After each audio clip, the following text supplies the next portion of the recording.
조갑제 TV 시청자 여러분 안녕하십니까? 오늘은 석동현 변호사님 모셨습니다. 조갑제 TV에 석동현 칼럼을 연재를 하시면서 이 법과 정치가 만나는 접점에서 아주 전문적이고 또 쉬운 말씀을 해주셔서 많은 분들이 기다리고 있는 칼럼인데 오늘은 직접 나오셨습니다. 우선 새해 복 많이 받으십시오. 예, 감사합니다. 예. 새해 복 많이 받으십시오. 우선 시작을 검찰 이야기로 시작을 해야 되는데 주간조선에 인터뷰한 거 처음 알았습니다만 윤석열 검찰총장과 친구더라고요. 예, 그 인연을 좀 동기입니다. 굉장히 특수한 관계인데 한번 설명을 해주시면 좋겠어요.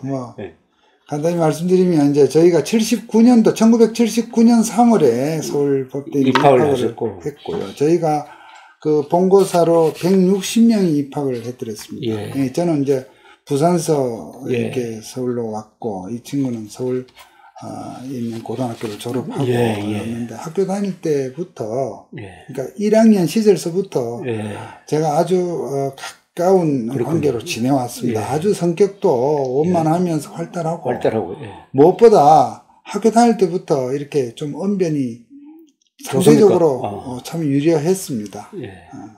요사이는 언론 자유가 없어가지고 한 번도 기자들하고 만나서 인터뷰한 적도 없지. 예, 좀 그렇습니다만 어쨌든 이 친구가 그동안 쭉 저와 이제 40년 가까이 교류를 하고 뭐 최근에 이제 총장이 되고서부터는 저도 이를테면 연락도 할 수 없죠. 할 수가 없죠. 서로가 서로가 어떤 그런 금도를 또 지켜야 하는 측면에서 마음으로 서로 어떤 교류를 하고 있고요. 근데 이 친구가 이렇게 보면 굉장히 박학다식합니다. 박학다식합니까? 이렇게 같은 우리 동기 간 이렇게 성장해 오면서도 어떤 사회 현상이나 또 어떤 제도 어떤 개념에 대한 이해 폭이 굉장히 넓습니다. 그리고 자기가 아는 것을 아는 것 이상으로 잘 표현을 합니다. 그렇게 해서 아마 수사를 할 때도 이 친구가 특수 수사를 많이 했는데 이 친구가 그렇게 하면서도 별 큰 어떤 그 불미함이 없이 해온 것은 아마도 제 생각으로는 제가 이제 어떻게 하다 보니까 시험이 제가 조금 저는 운이 좋아 빨리 됐고 이 친구는 굉장히 유능하고 훌륭한 친구임에도 시험 운이 없어서 시험이 좀 늦었습니다. 늦게 이제 오다 보니까 검찰에 제가 공직에 은퇴하기 전까지는 이제 상당한 어떤 그 상하관계로 있었습니다. 직급상. 그런데 이렇게 보면 특별수사를 많이 하고 할 때 보면 결국 상대를 조사는 한편으로 단순한 취조, 신문이 아니라 상대를 설득하는 기법이기도 합니다. 그런 설득면에서 저는 어느 정도 박학다식하면서 언변이 있고 시야가 넓고 하면 좀 뭐랄까 좋은 어떤 그 조사 과정에 있어서도 성과를 낼 수 있는 그런 친구였습니다. 근데 서울법대 졸업해가지고 막 바로 합격하는 수도 있고 재학 중에 합격하는 수도 있고 말하자면 소년급제를 하는데 그보다는 우리 윤석열 총장처럼 상당히 일종의 좌절의 기간이 길었다고 하면은 인간적으로 그만큼 성숙될 수도 있는 그렇습니다. 기간이 아니었을까 생각도 들어요. 예, 그렇습니다. 우리가 젊을 때 소위 고시를 준비하는 사람 입장에서 일부러 늦게 합격하고 싶은 사람은 없겠지만 결과적으로 시험이 좀 늦음으로써 더 많은 어떤 이 공부의 양도 많아질 뿐만 아니라 인간적으로 이제 속 깊은 성장을 또 하는 면들이 실제 법조인이 되었을 때 이 사건 관계인들에게 더 어떤 이해력을 가지고 대할 수 있는 장점도 있는 것 같습니다. 그런데 윤석열 총장에 대해서 국민들의 생각이 조국 사건 수사를 통해서 거의 180도로 달라졌어요. 좀 그런 굉장히 180도 전환. 우리 석 변호사님도 2018년에 우리가 만나서 이야기할 때는 이른바 적폐 수사로 일어나는 부작용을 가지고 윤석열 총장 수사를 비판을 많이 했잖아요. 그렇습니다. 특히 그 대통령의 특명으로 이루어진 기무사 이른바 계엄령, 그 나중에 사실이 아닌 걸로 밝혀졌지만은 세월호 사찰 계엄령 그리고 세월호 사찰 의혹과 관련해 가지고 이재수 기무사 사령관이 수사를 받고 영장 기각된 다음에 그때 담당 변호사였잖아요. 그리고 투신 자결한 전후에 또 아주 격렬하게 예. 방송도 하시고 글도 쓰셨던 기억이 생생합니다. 예. 그때와 지금 생각이 많이 다르겠네요. 친구 윤석열에 대해서. 저뿐만 아니라 지금 자유우파 국민들의 눈에 예. 문재인 정권이 들어선 이후에 한 2년 동안 이른바 예. 적폐수사라는 명문으로 전 정부의 대통령, 전직 대통령 2분, 또 전직 그 국정원장들이랄지 장관이랄지 많은 전 정부의 고위공직자들을 특히 그 당시에 그냥 관행적으로 해왔던 일들을 직권 남용이라는 그렇죠. 그런 죄명으로 무슨 뭐 뇌물수사 이런 것도 아니고 그렇게 해서 많은 사람들을 이렇게 교도소로 보내고 했던 것을 우리가 지켜볼 때에 이것은 그야말로 이것은 광풍이다. 광기의 수사다. 예. 하는 그런 점에서 우려를 많이 했고, 물론 그런 가운데서도 저로서는 윤석열 총장이 이제 그런 2년 때문에 그런 한가닥 기대를 가지고 뭐 결정적으로 뭐 제가 인간적인 어떤 그런 어떤 공격을 하지는 않았습니다. 그러나 검찰이 그러한 업무 방식, 업무 이 수사는 분명히 문제가 있다는 점을 누구보다 검찰 오비로서 또 사실 이런 주장을 공개적으로 한 사람은 사실은 많지 않습니다. 직접 이야기한 적도 있습니까? 윤석열 총장 있습니다. 있어요? 예. 그러니까 이 윤석열 총장이 되기 전에 서울지검장으로서 그렇죠. 지금 또 서울지검장, 서울검사장이 된 것 자체가 사실 그 당시로서는 파격이었습니다. 그렇죠. 어쨌든 그보다 거슬러 올라가서 5년 전 국정원 댓글 수사로 그렇죠. 계속해서 한직을 전전하고 있던 상태에서 탄핵 그 무렵 소위 박영수 특검 때 수사팀장으로 화려하게 이제 다시 그렇죠. 그 어떤 수사의 전면에 나서면서 결국 서울지검장으로 된 연후에 나름대로 서울지검장실을 제가 이렇게 몇 차례 찾아가서 나름대로 뭐 그렇다고 무슨 아무리 친구 지간이라도 뭐 육두문자로 이렇게 뭐 막 이렇게 할 수는 없지만 나름대로 완곡한 의도로 이런 점을 생각해야 된다, 저런 점을 생각해야 된다고 의견을 개진했던 적이 여러 번 있었습니다. 그런데 사석으로는 친구지만 또 한편으로는 어떤 그런 서로의 금도를 지키면서 그렇게 대화할 때에 제가 어느 인터뷰에서도 얘기했습니다만 윤석열 이 검사가 그런 얘기를 해요. 자네도 알다시피 내가 무슨 좌파냐, 내가 무슨 진보냐, 나는 보수고 우파고 시장경제주의를 신봉하고 나름대로의 어떤 원칙을 갖고 이렇게 때로는 괴롭지만 이렇게 할 수밖에 없는 점이 있다. 이런 얘기를 했던 기억이 납니다. 그래서 나름대로 한편으로는 안타깝고 한편으로는 막 여러 가지 이건 아닌데 하는 그런 어떤 공분도 생기고 하는 가운데에서 속을 끓던 중에 갑자기 조국에 대해서 청문회 때 그런 결단을 내린 걸 보면서 이 친구는 나름대로 자기의 원칙을 지켜나가는 그런 어떤 모습을 보여주고 인간 윤석열이 할 수 있는 일이라는 거죠. 네, 그렇습니다. 원래 그 성품이라든지 그렇습니다. 가치관으로. 그래서 처음에 이제 조국 그 당시 기억하십니까? 그때 청문회를 앞두고 있는 상태에서 조국 그 주변에 대해서 대대적인 압수수색을 그렇죠. 하니까 우리 우파 유튜버 쪽에서도 몇 분은 말이죠. 이건 짬짬이다. 뭐 그렇게 봤죠. 예. 그렇게 본 사람들이 많았어요. 예, 청문회 때 뭔가 이것을 캄프레치 해주기 위해서 이렇게 하는 거다 했는데 저는 그렇지 않다고 봤습니다. 왜냐하면 그렇죠. 수사의 속성을 좀 아는 입장에서 그렇죠. 이것이 정도를 봤을 때 그냥 한번 해보고 마는 식의 그렇죠. 그것이 그렇죠. 아니었다는 생각에서 저로서는 오히려 이럴수록 우리 지금 윤석열 총장이 이끄는 이 검찰팀에 오히려 더 응원을 하고 힘을 실어줘야 된다고 얘기를 했었고 지금까지 울산시장 지금 선거 부정 수사까지 지금 뚝심 있게 수사를 하고 자, 그럼 냉정하게 조국 정경심 수사를 보면 말이죠. 네. 우선 수사에 착수하고 광범위하게 했고 철저하게 팩트 파인딩까지 했는데 문제는 법원에서 조국 구속영장을 기각했다고요. 네. 기각했고 지금 조국과 정경심이가 받고 있는 사법상의 대우는 보통 사람이 받을 수 없는 대우를 받고 있거든요. 네. 그렇지 않습니까? 네. 그렇다면 결과로는 어떻게 보면 윤석열 총장의 이 조국 수사는 과도한 게 아니고 오히려 부드럽게 한 경우로 따져야 되는 거 아닙니까? 뭐 여러 가지 이제 관점에 따라서 좀 이렇게 강한 어떤 시각으로 보게 되면 분에 안 차는 그렇죠. 시각도 있을 수 있다고 봅니다. 그러나 저로서는 무엇을 이렇게 우리가 100%, 100점을 이렇게 받아야 된다는 시각에서 보면 좀 분에 안 차고 불만스러운 부분도 있겠지만 저는 항상 70점 주의입니다. 알겠습니다. 예, 그런 점에서 본다면 지금 조국을 저는 기소까지, 즉 추미애 장관 들어서기 전에 기소까지 했다는 것만 하더라도 이것은 굉장한 하나의 어떤 획을 그었다. 지금 현재의 집권 세력, 청와대, 대통령, 여당 정치인 얼마나 이 수사에 대해서 그렇죠. 방해하고 이것을 그렇죠. 뭐 이렇게 여러 가지 견제를 하고 심지어 조롱하고 그렇죠. 비아냥대고 이렇게 해왔지 않습니까? 그런 속에서도 어쨌든 그 동생과 또 그 지금 부인 철을 지금 구속을 한 상태에서 저는 조국의 구속이 안 되더라 해도 기소만 그렇죠.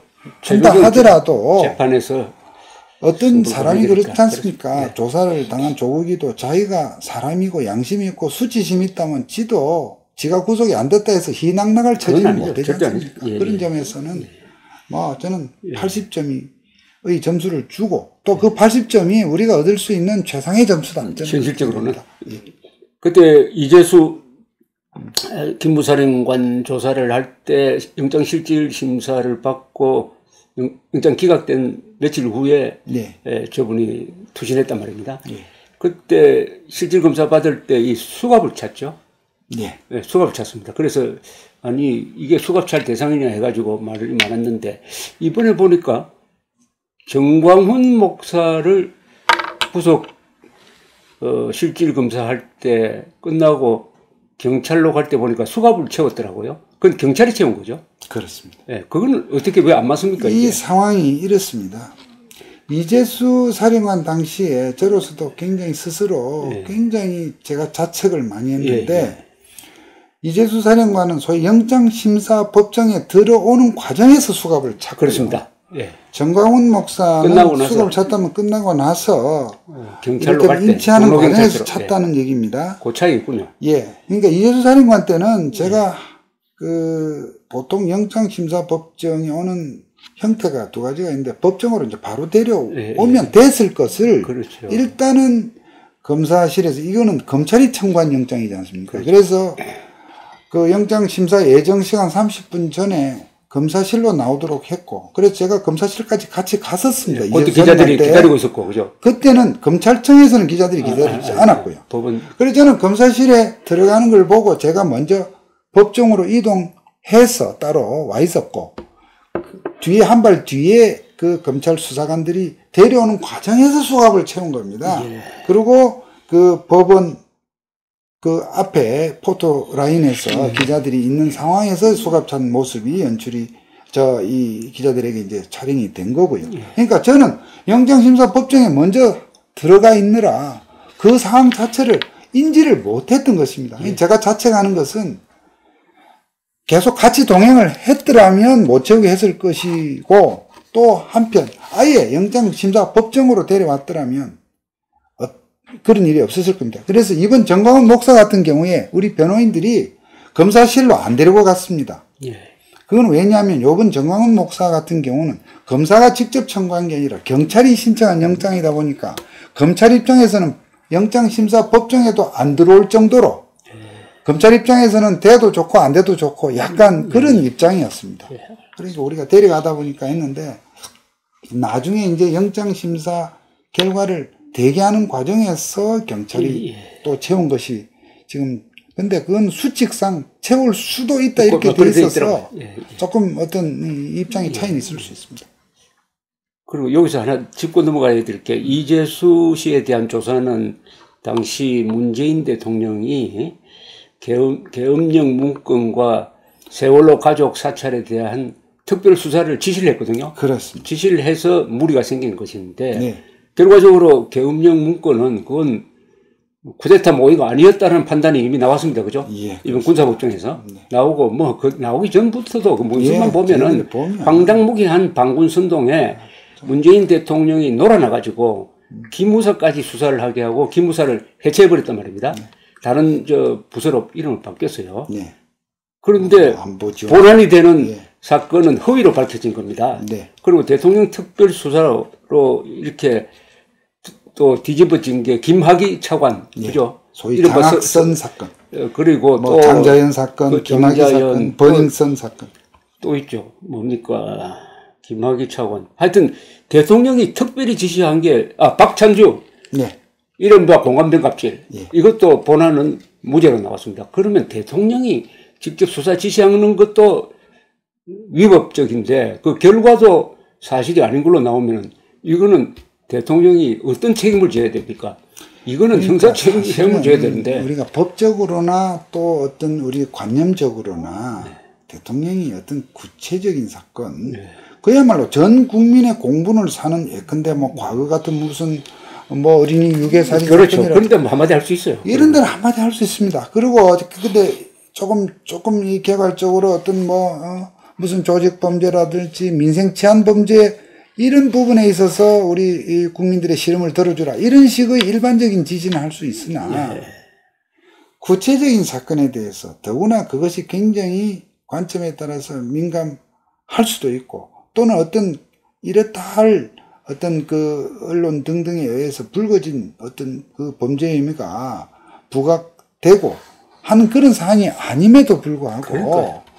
아까 뭐 얼핏 우리 조 대표님께서 뭐 놀아놨다고 하셨는데 저는 대통령의 스스로 인식에도 저는 문제가 있다고 보여지고요. 특히 그 청와대 주사파 참모들이 어쨌든 이 상황에서 소위 적폐 수사도 그랬지만 이 상황을 자기네들이 의도하는 바대로 몰고 가기 위해서 즉 계엄 기무사에 대해서 어떤 해체 수준의 그걸 하기 그런 위해서 걸 하기 위해서 소위 거리를 찾던 중에 저는 억지로 끌어다 붙여서 그렇게 했고 목표는 기무사 해체인데 그렇습니다. 그것을 스무스하게 하기 위해서 기무사가 하나의 부실 빌미를 찾기 위해서 말하자면은 계엄령을 통한 일종의 친위 쿠데타를 꾸몄다. 그리고 세월호 유족을 사찰했다. 이 두 사건을 터뜨려 가지고 거의 모든 언론이 거의 합세해 가지고 신기루를 만들어 놓고 그 다음에 기무사는 해체해 버렸다. 목표 달성.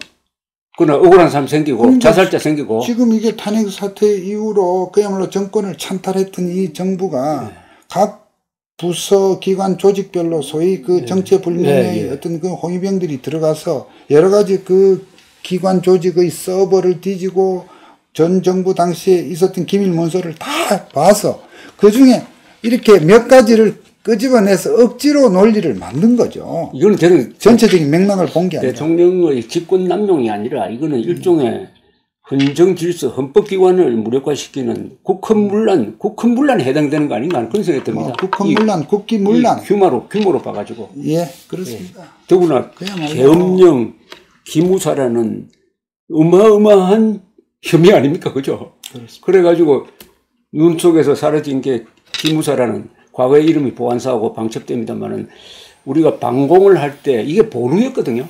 이 기구가 방첩대 그 다음에 보안사로 이름이 바뀌었지만은 이 기무사가 대한민국을 지킨 경찰, 검찰, 이 정보부와 함께 그 역사 있는 전통 있는 기구가 하나 없어져 버렸다. 그건 그게 목표였다. 이렇게 보면 됩니다. 예.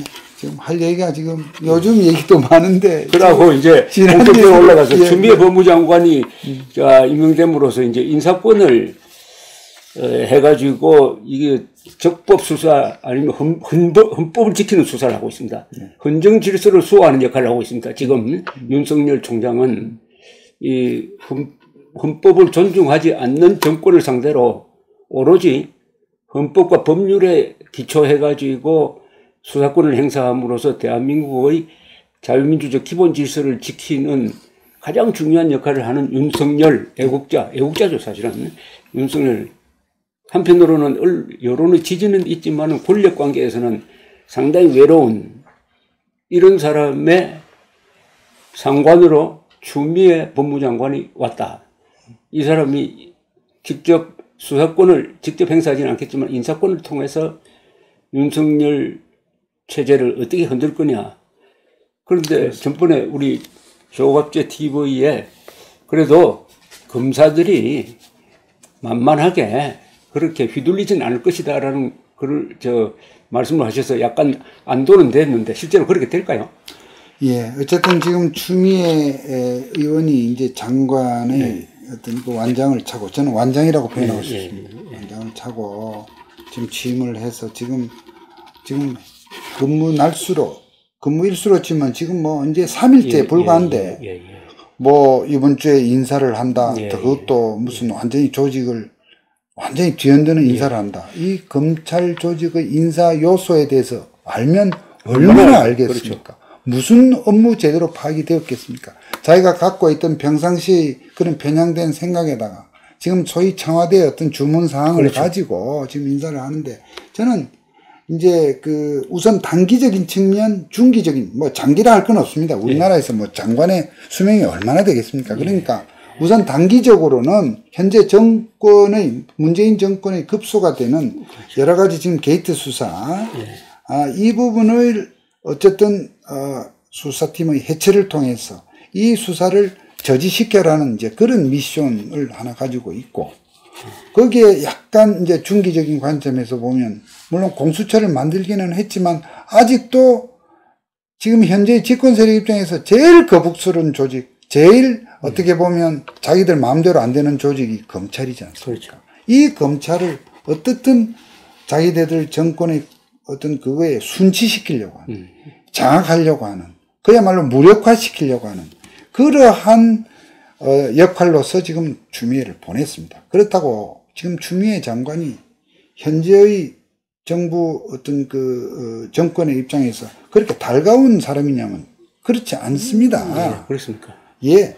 지금 추미애 장관이 정치적 그 관계로 본다면 소위 친노 친문 계열이 아닙니다. 기억하실지 모르지만 추미애 장관이 과거 노무현 대통령 시절 탄핵에 찬성을 했던 사람입니다. 그렇죠. 지금 현재 이 정권의 뿌리 깊은 이 분노는 소위 노무현 대통령을 뭐 탄핵 소위 시키려고 했다. 또 검찰이 수사했다. 그거에 대한 원한으로 지금까지 계속되고 있는 거 아니겠습니까? 그렇죠. 그런 점에서 보면 이 검찰을 어떤 식으로 손보는 데 있어서 자기네들의 가장 에이스를, 사실 자기들과 코드가 맞는 에이스를 보내야 하지만 또 그런 사람으로 보낸 게 조국이었는데, 그렇죠. 조국이 저런 식으로 어처구니 없는, 자기들 입장에서 보면 어처구니 없게도 지금 잘렸단 말입니다. 우리가 볼 때는 정말 깜도 안 되는 사람이었지만 그런 상태에서 지금 추미애를 보냈습니다. 그러니까 추미애 입장에서는 또 자기네들의 어떤 그런 현 정부와의 어떤 그런 관계 때문에 뭔가를 또 보여주려고 틀림없이 그렇죠. 오버액션을 할 거로 봅니다. 과잉충성할 수도 있죠. 원래 좀 이렇게 약간 돌출형의 충동적이고 좀 약간 기복이 있는 데다가, 저는 그래서 이건 좀 딴 얘기입니다만 추미애 장관이 어쨌든 이런 식으로 와서 칼춤을 이제 출 거 아니겠습니까? 저는 얼마 안 가서 또 추미애 장관이 스스로 자충수를 저는 뚫으라고 봅니다. 말의 실수든 행동의 실수든. 왜냐하면 잘 모르고 의욕만 앞선 사람들이 저지를 수 있는 실수들이 있지 않습니까? 어쨌거나 이번 주에 이제 어떤 인사안을 내놓고 검찰 간부 인사를 통해서 이 수사팀을 막 이렇게 해체하는 이제 그런 것을 할 것으로 지금 많은 언론들과 국민들이 지금 예상을 하고 있는데, 표면적으로는 말입니다. 예를 들어서 지금 울산시장 선거 부정 사건을 조사한다든지 조국 일가족 수사, 유재수 건, 또 우리들 병원 건, 이거를 조사하는 그 팀의 소위 간부들을 승진 또는 영전시키는 형태로 해서 뭐 좌천이 아니라 형식적으로는 한 계급씩 올려주거나 이렇게 하는 형태로 해서 사실상 분리를 시키는 그런 방법을 쓸 것입니다. 그래서 지금 이 인사안이 그저께 뭐 총안이 청와대에 가 있다고 MBC 보도가 되고 한 것을 또 양쪽에서 부인했는데, 저는 그것이 맞다고 봅니다. 아니, 그런데 아까 수사팀 해체라고 그러는데 해체는 안 되는 건 아닙니까? 그죠? 수사팀을 사실상 해체, 와해. 사실상 해체하면 그 수사를 안 해야 되는데 수사 중단할 수 없잖아요. 그죠? 이미 벌려놓은 사안이 그러니까, 너무 크고 이거는 뭐 핵심 요인들 기소하는 쪽으로 가는데, 다만 이것을 총사령부인 청와대를 어느 정도 수사하느냐. 예. 여기서 이제 브레이크가 걸리겠죠. 그렇습니다. 예. 이제 지금 기본적으로 현재의 그 대통령이나 청와대 또는 뭐 이 중에 또는 여당 정치인들의 생각은 어떻든 내 편, 우리 진영 사람들을 건드리는 것은 절대 좌시하지 않겠다. 예. 가만두지 않겠다. 그것은 마치 자기네들은 절대 정의이고 자기네들은 절대 뭐 어떤 문제될 게 없다는 그런 오만한 사고일 수도 있지만 저는 또 더 나아가서 자기네들도 문제가 많다는 건 알지만 일종의 권력의 오만인 거죠.